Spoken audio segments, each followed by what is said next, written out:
நாமக்கல் தமிழ் சங்கம் நடத்துகின்ற பாராட்டு விழா அல்ல, கோரிக்கைகளை ஏற்கின்ற இந்த நிகழ்ச்சிக்கு தலைமை பொறுப்பேற்று நடத்துகின்ற மரியாதைக்குரிய மருத்துவர் அண்ணன் குழந்தைவேல் அவர்களே, இந்த நிகழ்ச்சிக்கு வரவேற்புரை நல்கிய முனைவர் யுவராஜா கோபால்சாமி அவர்களே, அதேபோல இந்த நிகழ்ச்சியிலே முன்னிலை உரை நடத்திய மரியாதைக்குரிய தொழிலதிபர் அண்ணன் சத்தியமூர்த்தி அவர்களே, அரசு பரமேஸ்வரன் அவர்களே, அண்ணன் ஏவிஆர் வெங்கடேசன் அவர்களே, கருப்பண்ணன் அவர்களே, இந்த நிகழ்ச்சிக்கு சிறப்பு விருந்தினராக கலந்து கொண்டு பாராட்டு விழா இல்லை, இதை ஏற்புரை விழா என்று எனக்கு அறிவுரை தந்த என்னுடைய அரசியல் ஆசான் மரியாதைக்குரிய அண்ணன் பொதுச் செயலாளர் என்னுடைய அரசியல் ஆசான் அவர்களே, அதேபோல இந்த நிகழ்ச்சியிலே தமிழிசை கச்சேரியை நடத்திய மரியாதைக்குரிய மதன் மோகன் அவர்களே, இந்த நிகழ்ச்சிக்கு நூல் வெளியீட்டை நடத்திய மரியாதைக்குரிய அண்ணர் மாணிக்கம் அவர்களே, இறுதியாக நூலாய்வு ஒருங்கிணைப்பாளர் மரியாதைக்குரிய நாராயணமூர்த்தி அவர்களே, இங்கே நன்றியுரையாற்ற இருக்கின்ற மரியாதைக்குரிய அண்ணன் தில்லை குமார் அவர்களே, வந்திருக்கின்ற ஆண்டோர் பெருமக்களே, உங்கள் அனைவருக்கும் என்னுடைய மாலை வணக்கத்தை நான் உரித்தாக்கி கொண்டு, பாராளுமன்ற தேர்தலுக்கு முன்பாக நாமக்கல் தமிழ் சங்கம் அனைத்து வேட்பாளர்களையும் அழைத்து,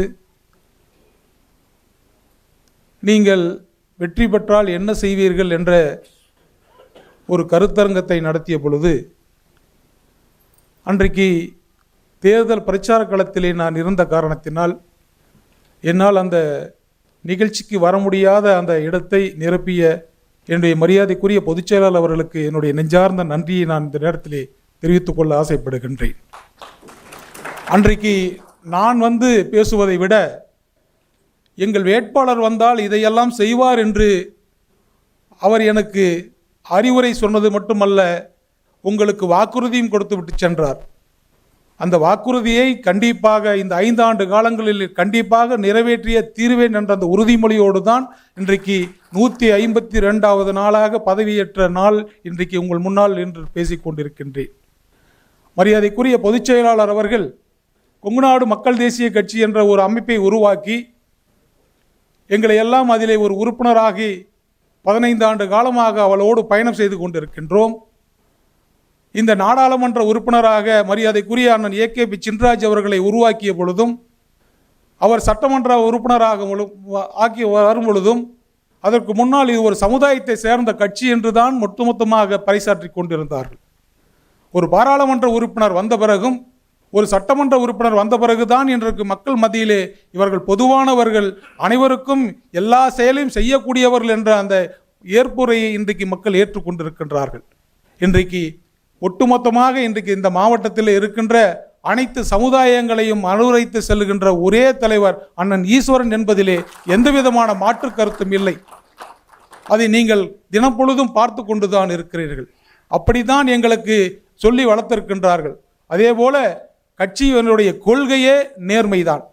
நேர்மைதான் எங்களுடைய கட்சியினுடைய கொள்கையாக எங்களுக்கு வளர்த்து கொண்டிருக்கின்றார்கள்.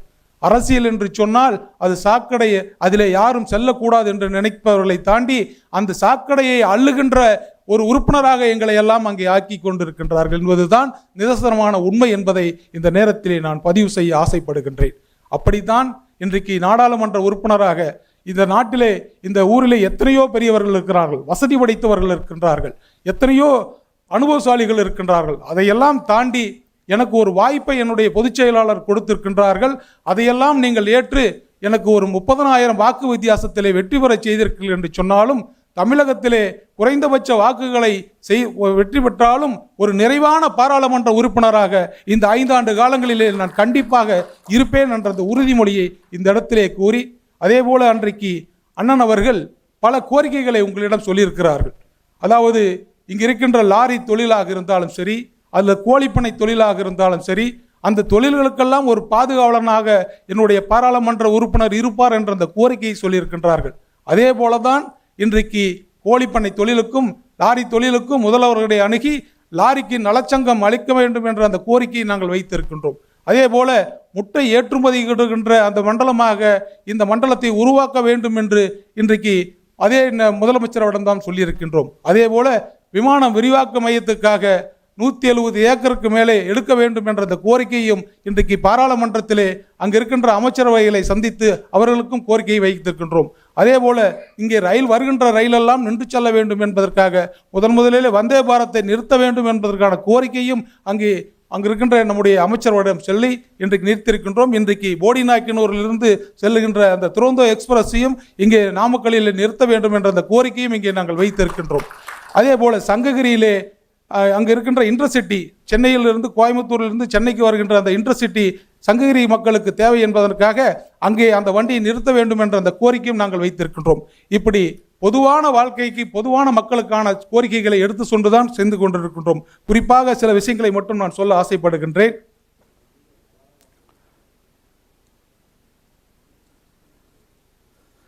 கர்நாடகாவிலே நம்முடைய நிலச்சரிவு ஏற்பட்டு 3 ஓட்டுநர்கள் அங்கே பரிதாபமாக இருந்தார்கள்.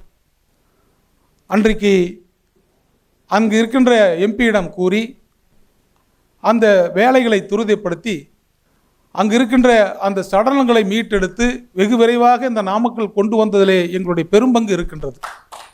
ஏனென்று சொன்னால் அன்றைக்கு அந்த பாராளுமன்ற உறுப்பினர் அவரும் எங்களுக்கு உதவியாக இருந்தார். அதே நேரத்திலே அங்கே பாராளுமன்ற உறுப்பினர் மரியாதைக்குரிய அக்கா கலிமொழி அவர்களை சந்தித்து எங்களுடைய அந்த ஓட்டுநர்களுக்கு உரிய அந்த நிவாரணம் வேண்டும் என்று நான் கோரிக்கையை வைத்தேன்.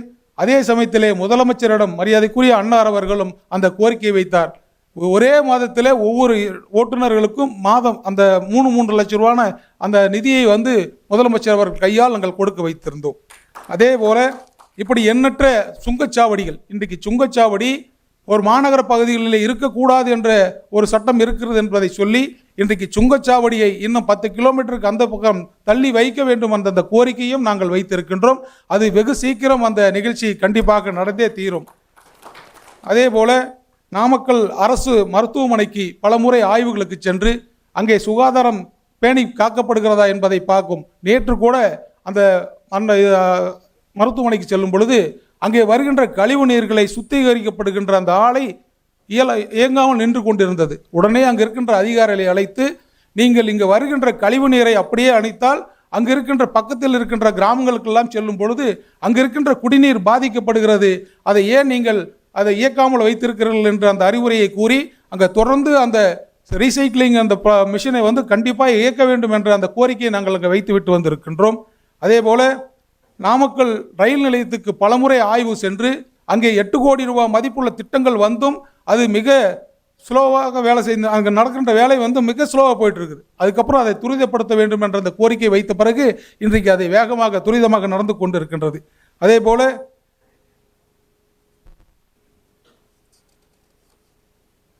இன்றைக்கு அரசு பள்ளியிலே படிக்கின்ற மாணவ மாணவிகளுக்கு என்னுடைய மாத சம்பளத்தில் இருந்து அவர்களுக்கு மேற்படிப்புக்கான செலவை கொடுக்கிறேன் என்று உறுதிமொழியை நாங்கள் அந்த இடத்திலே வைத்திருந்தோம். அது தொடர்ந்து எங்கள் கட்சியில் இருக்கின்ற அந்த கொள்கை. அது இன்றைக்கு 1 லட்சம் ரூபாய் வரை இங்கு இருக்கின்ற அரசு பள்ளியில் படித்திருக்கின்ற ஏழை எளிய மாணவிகள், அதுவும் தாழ்த்தப்பட்ட வகுப்பை சேர்ந்தவர்களுக்கு தான் அந்த 1 லட்சம் ரூபாய் நிதியையும் நாங்கள் கொடுத்திருக்கிறோம் என்பதையும் இந்த இடத்திலே நான் பதிவு செய்ய ஆசைப்படுகின்றேன்.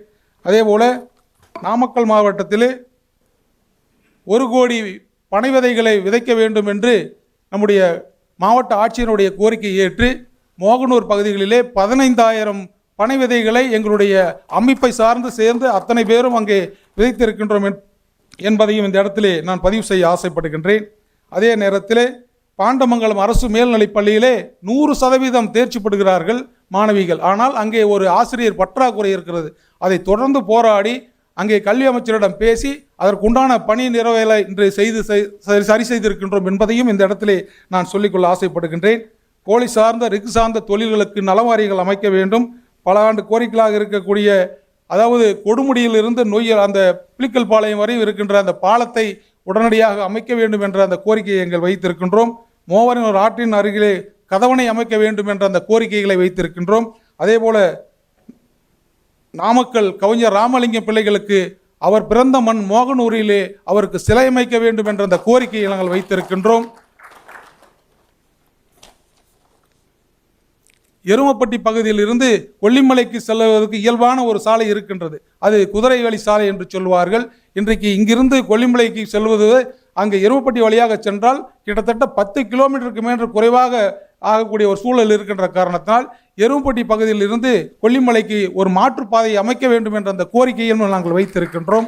அதே போல தீபாவளி பண்டிகை அன்றைக்கு HIV-யால் பாதிக்கப்பட்ட அத்தனை இளம் பெண்கள் குழந்தைகளுக்கு இனிப்பு ப்ளஸ் அங்கே இருக்கின்றவங்களுக்கு புத்தாடை வழங்கி எங்களுடைய பொதுச் செயலாளருடைய தலைமையில் இங்கே இருக்கின்ற நிர்வாகிகள் அத்தனை பேரும் அவர்களுக்கு நாங்கள் கொடுத்திருக்கிறோம் என்பதையும் சொல்லி, அதே போல நீங்கள் சொல்வதை போல திருமணி முத்தாறு திட்டம் என்னுடைய கனவு திட்டமாக என்னுடைய பொதுச் செயலாளருடைய ஆணைக்கிணங்க இன்றைக்கு அதற்கான ஒரு குழுவை ஏற்படுத்தி கொண்டிருக்கின்றோம்.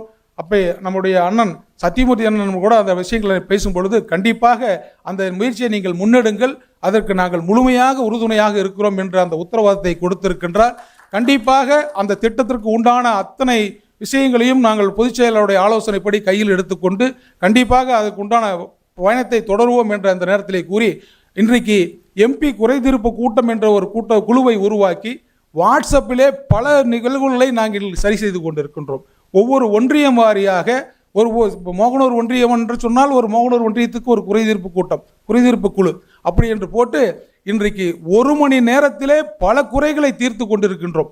இன்றைக்கு அதாவது வாட்ஸ்அப்பில் பதிவு பண்ணாவே போதும். வாட்ஸ்அப்பில் இங்கே வந்து மின்சாரம் இந்த லைட் எரியல, இங்கே சாக்கடை வசதியில் சரியான தூர் வாராமல் இருக்குது அப்படின்னு நீங்கள் வாட்ஸ்அப்பில் பதிவு பண்ணாவே அடுத்த நிமிஷம் 1 மணி நேரத்தில் அந்த பணிகள் பூரா தெளிவாக வேலை பார்க்குற அளவுக்கு இன்றைக்கு அந்த குறைதீர்ப்பு குழு நடந்து கொண்டிருக்கிறது என்பதையும் நீங்கள் அப்படி ஆசைப்படும் பொழுது இந்த பகுதியில் இருக்கின்ற மக்கள் அந்தந்த பகுதியில் இருக்கின்ற நீங்கள் உங்களுக்கு தேவையானவர்கள் இருந்தால் அந்த குறைதீர்ப்பு குழுவிலே உங்களையும் இணைத்துக் கொள்வதற்கு நாங்கள் தயாராக இருக்கின்றோம். அதை கண்டிப்பாக உங்கள் பதிவினையை நீங்கள் கொடுக்க வேண்டும் என்று இந்த நேரத்தில் கூறிக்கொண்டு, அதே போல் இன்றைக்கு கால்நடை மருத்துவக் கல்லூரி என்பது இங்கிருந்து டவுனில் இருந்து வெளியில் போனாலும் அங்கே உள்கட்டமைப்புகள் நிறைய குறைவு ஏற்படுகிறது. அங்கே போய் நான் அந்த ஆய்வு பண்ணும்பொழுது தான் தெரிஞ்சது.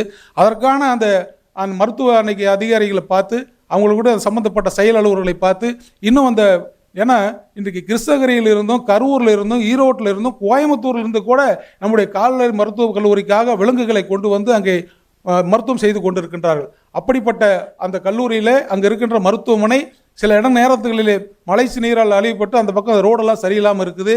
அங்கே வந்து கொண்டு வர மாடு கொண்டு வர உங்களுக்கு அந்த விவசாயிகள் எல்லாம் தங்குறதுக்கு சரியான இடம் இல்லைங்கிறதெல்லாம் நேற்று அங்கே சென்னையில் அவருடைய அலுவலக சார்ந்தவர்களை சந்தித்து அவரிடம் முறையாக அந்த கோரிக்கையை வைத்திருக்கின்றோம். அதே போல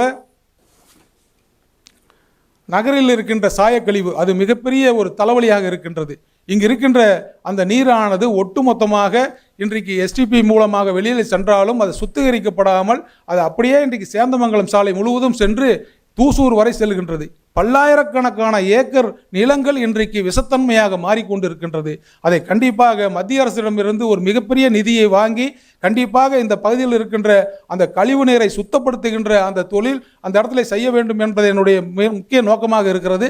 அதையும் கண்டிப்பாக செய்வேன் என்ற அந்த நம்பிக்கையை இந்த இடத்துல நான் சொல்லிக்கொள்ள ஆசைப்படுகின்றேன். அதே போல நாமக்கல் நகரிலே இயங்கிய அரசு மருத்துவமனை, முக்கியமாக இன்றைக்கு இந்த அரசு மருத்துவமனை இன்றைக்கு அரசு மருத்துவக் கல்லூரியாக மாற்றப்பட்ட பிறகு இங்கே நகரிலே இருக்கின்ற மக்கள் எல்லாம் இன்றைக்கு தடுமாறுகின்ற ஒரு சூழல். அதை பலமுறையும் நாங்களும் பேசிக்கொண்டு இருக்கின்றோம். அதை கண்டிப்பாக தாலுகா மருத்துவமனையாக மாற்ற வேண்டும் என்று நேற்று மரியாதைக்குரிய அமைச்சர்களிடம் அந்த மனுவை கொடுத்திருக்கின்றேன். கண்டிப்பாக அவரும் முன்னெடுத்து அதை செய்கிறேன் என்ற அந்த உத்தரவாதத்தை கொடுத்திருக்கின்றார். இப்படி தொடர்ந்து மக்களுடைய பிரச்சனைகளை கையில் எடுத்துக்கொண்டு மக்களுடைய மனங்களுக்கு ஏற்றவாறு மக்களுடைய நம்பிக்கைகளை பெறுகின்ற வகையிலே கண்டிப்பாக இதில் எந்த விதமான போலித்தனமும் இல்லாமல் நடக்கிறது என்றால் நடக்கிறது என்று சொல்லுவோம், இல்லை என்றால் முடியாது என்று சொல்லிவிட்டு நேர்மையாக நடப்பதே எங்களுடைய வழியாக இருந்தாலும் இன்றைக்கு இந்த ஏற்புரையை கொடுக்கின்ற நீங்கள் கண்டிப்பாக இந்த 5 ஆண்டு காலங்களுக்கு பிறகு ஒரு சிறந்த பாராளுமன்ற உறுப்பினராக மாதேஸ்வரன் இருக்கிறான் என்ற உங்கள் நம்பிக்கைக்கு நான் எப்பொழுதும் வீண் போக மாட்டேன் என்று இந்த இடத்திலே கூறி முன்னாள் பாராளுமன்ற உறுப்பினர் 543 பாராளுமன்ற உறுப்பினர்களே 12வது இடத்தை பிடித்தார். கண்டிப்பாக நான் முதல் இடத்தை பிடிப்பதற்கு கண்டிப்பாக உறுதுணையாக நீங்கள் அத்தனை பேரும் எனக்கு இருக்க வேண்டும் என்று கூறி இந்த இனிய ஏற்புரைக்கு நன்றி பாராட்டி விடைபெறுகின்றேன். நன்றி, வணக்கம்.